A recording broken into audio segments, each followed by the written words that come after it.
भाइयों बुजुर्गों दोस्तों, जब अंदर से नीयत दुरुस्त होती है, जब हौसला दुरुस्त हो, ईमान को फैलाने का जब जज्बा दुरुस्त हो, तो जुबान वहां मैटर नहीं करती। कहाँ जुबान मैटर?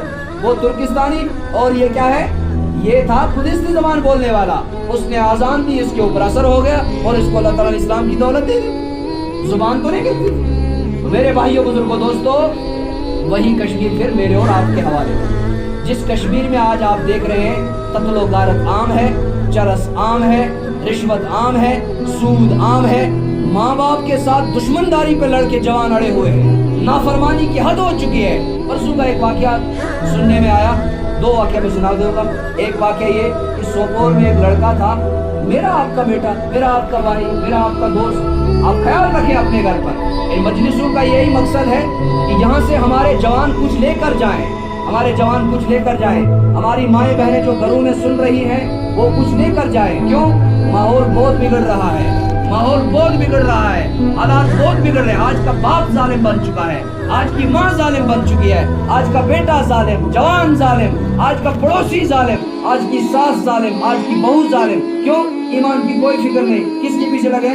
सोने के 4 दाने मिले, कप सेट होना चाहिए, फलानी चीज होनी चाहिए, किचन ऐसा हो, ताना इतना होना चाहिए, बस इन चीजों के पीछे लगे हैं। दीन इस्लाम को भुला दिया है। सोपोर में एक लड़का था, उसने क्या काम किया?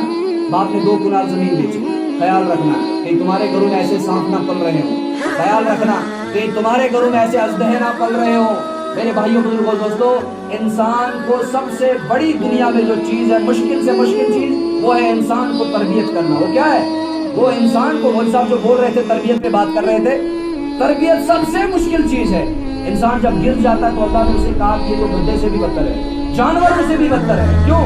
इंसान जब गिर जाता है तो वो जानवर तो एक को फाड़ेगा, एक को चीर देगा, एक को खाएगा, लेकिन जब इंसान दरिंदा बन जाता है वो लाखों को चीर सकता है, वो लाखों को बेघर कर सकता है, वो लाखों को मार सकता है, वो लाखों को तबाह बर्बाद कर सकता है, वो हजारों घरों में आग लगा सकता है जब इंसान दरिंदा सिफत बन जाता है। तो आज के इंसान यही कुछ नजर आ रहे। मौलाना अहमद अली लाहौरी रहमतुल्लाह अलैह एक दफा चल रहे थे, उनको एक बुजुर्ग से मुलाकात हुई, कहा हजरत लाहौर के बाजार में थे, कहा किसी इंसान से मिलना चाहता हूँ। अब पूरा बाजार पड़ा हुआ है, देख लो किसी को भी।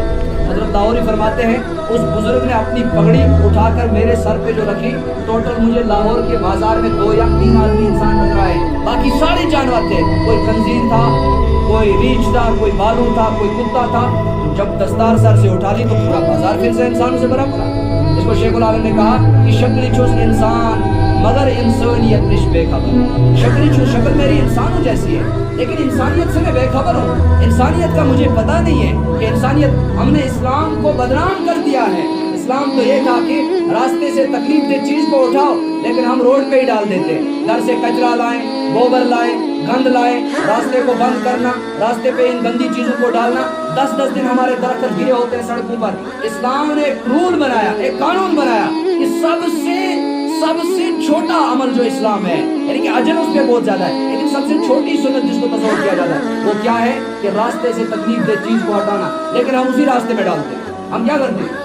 ये भी तो इस्लाम का एक उसूल है, ये भी तो इस्लाम का एक तरीका है, ये भी तो नबी की एक सुन्नत है, इसकी तरफ किसी को ख्याल नहीं जाएगा। घर में कितने अफरादों के हम दिल तोड़ते हैं, चलते हुए कितने लोगों के हम दिल तोड़ते हैं, किसी को देखने से, किसी को बोलने से, किसी को पकड़ने से, कहीं ना